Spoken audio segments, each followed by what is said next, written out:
Hi friends, Namaskaram. MV Nigesh Kumar. അദ്ദേഹം reporter ചാനലിന്റെ മുതലാളിയായിരുന്നു. അതിനുശേഷം സാമ്പത്തിക പ്രശ്നങ്ങൾ കൊണ്ട് തന്നെ റിപ്പോർട്ടർ ചാനൽ ആൻഡോ ബ്രദേഴ്സ് ആൻഡോ സഹോദരന്മാർക്ക് കൊടുക്കുന്നു. അദ്ദേഹം അതിൻ്റെ എഡിറ്റോറിയൽ ടീമിലുണ്ടായിരുന്നു. ഇപ്പോൾ എഡിറ്റോറിയൽ ടീമിൽ നിന്ന് ഏതാണ്ട് ഒരു വർഷം പ്രവർത്തിക്കുന്ന കരാറിൽ തന്നെയായിരുന്നു വിൽപ്പനയ്ക്ക് ശേഷം കൈമാറ്റത്തിന് ശേഷം അദ്ദേഹം അവിടെ നിന്നിട്ടുണ്ടായിരുന്നു.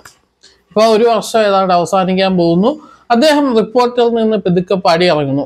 ഈ പടി ഇറങ്ങുന്നതുമായിട്ട് ബന്ധപ്പെട്ട് അവർ സംസാരിച്ചത് അദ്ദേഹം രാഷ്ട്രീയത്തിലേക്ക് പോവുകയാണ്, രാഷ്ട്രീയവുമായിട്ട് ബന്ധപ്പെട്ട് പ്രവർത്തിക്കുകയാണെന്നൊക്കെയാണ്. ശരിക്കും അദ്ദേഹം രാഷ്ട്രീയത്തിലേക്ക് പോകാൻ തന്നെയാണ് ഇറങ്ങുന്നത് എന്ന് നമുക്കറിയാം. എന്നാലും ഇത് കൃത്യമായ സമയത്തുള്ള ഒരു വിടവാങ്ങൽ തന്നെയാണ്. അദ്ദേഹത്തിന് വേണമെങ്കിൽ റിപ്പോർട്ടിൽ തന്നെ പ്രവർത്തിച്ച് ലക്ഷക്കണക്കിന് രൂപ ശമ്പളം മേടിച്ച് തൻ്റെ സുഖമായിട്ട് എനിക്കറിയാവുന്ന പണിയെടുത്ത് മുന്നോട്ട് പോകും. പക്ഷെ അദ്ദേഹത്തിൻ്റെ ലക്ഷ്യം അതല്ല. നമുക്കറിയാം അദ്ദേഹം ഒരു അടിമുടി രാഷ്ട്രീയക്കാരനാണ്.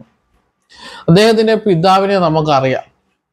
കുത്തുപറമ്പ് വെടിവെപ്പ് നമുക്കറിയാം. അദ്ദേഹത്തെ ഏറ്റവും കൂടുതൽ എതിർത്തതും ഒരുപക്ഷെ അദ്ദേഹത്തെ ഇല്ലാതാക്കണമെന്ന് ആഗ്രഹിച്ചതുമായ ഒരു പ്രസ്ഥാനമാണ് CPIM എന്ന് പറയുന്നത്. ആ CPIM-ലേക്കാണ് അദ്ദേഹത്തിൻ്റെ മകൻ, അദ്ദേഹം പിന്നീട് CPM-ആയിട്ട് ചേർന്ന് നിന്നെങ്കിൽ പോലും പിന്നീട് CPM അദ്ദേഹത്തെ അംഗീകരിച്ചു. ശേഷം നികേഷ് കുമാറിന് ഒരു സീറ്റ് കൊടുക്കുന്നു.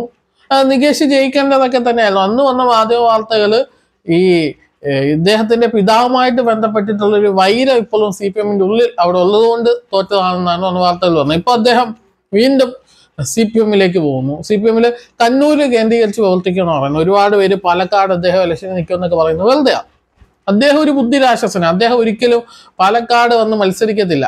അദ്ദേഹം ഇനി മത്സരിക്കുകയാണെങ്കിൽ കണ്ണൂരിലെ പാർട്ടി കോട്ടകളിൽ മാത്രമേ മത്സരിക്കാൻ സാധ്യതയുള്ളൂ. കൂത്തുപറമ്പോ മട്ടന്നൂരോ ധർമ്മടവോ തലശ്ശേരിയോ ഒക്കെ പോലുള്ള നിന്നാൽ ഇപ്പോൾ അവിടെ പാരെ നിർത്തിയിട്ട് അരിവാൾ ചുറ്റിക നക്ഷത്രം കാണിച്ചാലും കുത്തും എന്ന് ഉറപ്പുള്ളിടത്തെ അദ്ദേഹം നിൽക്കത്തുള്ളൂ. അദ്ദേഹത്തെ പാർട്ടി ജയിപ്പിക്കുകയും ചെയ്യും. ഇപ്പൊ അദ്ദേഹത്തെ പാർട്ടിയുടെ കണ്ണൂർ ജില്ലാ കമ്മിറ്റിയിലേക്ക് എടുക്കാൻ പോവുകയാണെന്നാണ് പറഞ്ഞത്. ജില്ലാ കമ്മിറ്റിയിൽ ഇപ്പൊ പ്രത്യേകിച്ച് ഒഴിവുകളൊന്നുമില്ല, ഫില്ലാണ്. അപ്പൊ പ്രത്യേക ക്ഷണിതാവായിട്ട് പാർട്ടി ജില്ലാ കമ്മിറ്റിയിലേക്ക് എടുക്കാനാണ് CPM-ന്റെ തീരുമാനം. അത് അടുത്ത സെക്രട്ടേറിയറ്റിൽ എല്ലാ ആഴ്ചയിലും സെക്രട്ടേറിയറ്റ് CPM-ന്റെ കൂടെ ഉണ്ട്, സംസ്ഥാന സെക്രട്ടേറിയറ്റ് കൂടെ ഉണ്ട്. ആ സെക്രട്ടേറിയറ്റിലും സംസ്ഥാന കമ്മിറ്റിയിലും ചർച്ചയാവുകയും അദ്ദേഹത്തെ കണ്ണൂർ ജില്ലാ കമ്മിറ്റിയിൽ പ്രത്യേക ക്ഷണിതാവായിട്ട് എടുക്കുകയും അതിനുശേഷം അദ്ദേഹത്തിന് എവിടെ പ്രവർത്തിക്കേണ്ട ഉത്തരവാദിത്തങ്ങൾ നൽകുകയും ചെയ്യും. അദ്ദേഹം ഇപ്പൊ ഇറങ്ങിയത് കാരണം നമുക്കറിയാം 2026-ലാണ് അടുത്ത നിയമസഭാ ഇലക്ഷൻ വരുന്നത്. അടുത്ത വർഷം തദ്ദേശ സ്വയംഭരണ സ്ഥാപനങ്ങളിലേക്ക് ഇലക്ഷൻ വരുന്നു.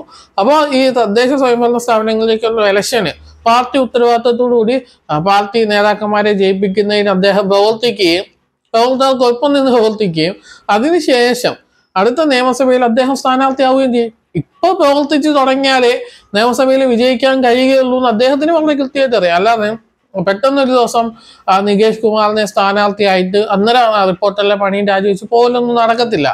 അത് നടക്കാൻ സംഭവിക്കുക അത് വലിയ ബുദ്ധിമുട്ടുള്ള കാര്യമാണ്. അദ്ദേഹം ജയിക്കത്തുമില്ല അങ്ങനെ പോയാൽ. അതുകൊണ്ട് തന്നെ പാർട്ടി പ്രവർത്തകർക്കിടയിൽ പ്രവർത്തിച്ച് പാർട്ടി അംഗമായി തന്നെ നിന്നുകൊണ്ട് ജയിക്കാനുള്ള പരിപാടിയാണ് നികേഷ് കുമാർ കാണിക്കുന്നത്. അല്ലെങ്കിൽ അങ്ങനെ തന്നെയാണ് CPM അത് പ്ലാൻ ചെയ്ത് അല്ലെങ്കിൽ ഡിസൈൻ ചെയ്ത് വെച്ചിരിക്കുന്നതെന്ന് നമുക്ക് മനസ്സിലാക്കാൻ സാധിക്കും.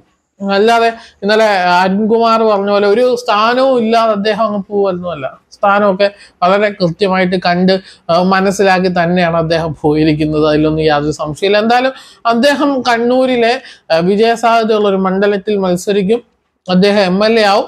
മൂന്നാമതും ഇടതുപക്ഷമാണ് വരുന്നതെങ്കിൽ സുപ്രധാനമായ ഒരു വകുപ്പ് പോലെ കിട്ടാൻ സാധ്യതയുണ്ട് നികേഷ് കുമാറിൽ നിന്ന് തന്നെയാണ് ഞാൻ കൃത്യമായിട്ട് മനസ്സിലാക്കുന്നത്. നമുക്ക് മണിക്കൂറുകളിൽ കാണാം. ചിലപ്പോൾ ഉറപ്പിച്ചോളൂ, ഒന്നെങ്കിൽ MLA ആയിക്കഴിഞ്ഞാൽ ഒരു മന്ത്രിസ്ഥാനം, അതല്ലെങ്കിൽ രാജ്യസഭയിലേക്ക്, അതല്ലെങ്കിൽ എങ്ങനെയാണെങ്കിലും അദ്ദേഹം നോക്കിക്കോ 2-3 വർഷത്തിനുള്ളിൽ തന്ത്രപ്രധാനമായ ഒരു സ്ഥാനത്തുണ്ടാവും. അതൊക്കെ കണ്ടുകൊണ്ട് തന്നെയാണ് ഈ പോക്ക്, അല്ലാതെ വെറുതെ ഒന്നും അല്ല എന്ന് എനിക്ക് ഉറപ്പുണ്ട്. അത് ഇന്നലെ പറഞ്ഞ അരുൺകുമാറിന് ഉറപ്പുണ്ട്. അവിടെ എല്ലാവർക്കും ഉറപ്പുണ്ട്. അപ്പൊ ഈ വീഡിയോയെ കുറിച്ചുള്ള അഭിപ്രായം തീർച്ചയായും കമന്റ് രേഖപ്പെടുത്താൻ മറ്റൊരു വീഡിയോ കാണാം.